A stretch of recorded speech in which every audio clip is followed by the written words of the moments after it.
Budget தாக்கல் செய்வது தொடர்பாக ஜூலை 2ஆம் தேதி முதல் 22ஆம் தேதி வரை முதலமைச்சர் ஜோசப் விஜய் ஆலோசனை மேற்கொள்கிறார்.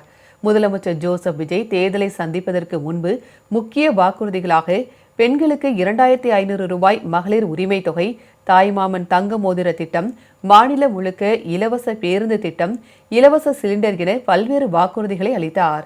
இந்த வாக்குறுதிகளை நிறைவேற்ற அரசு என்ன நடவடிக்கை எடுக்கப் போகிறது என்ற கேள்வியும் எழுந்துள்ளது. இந்த சூழலில் தாவேக அரசின் முதல் பட்ஜெட் ஜூலை மாதம் இறுதியில் அல்லது ஆகஸ்ட் முதல் வாரத்தில் தாக்கல் செய்ய வாய்ப்பு உள்ளதாக கூறப்படுகிறது.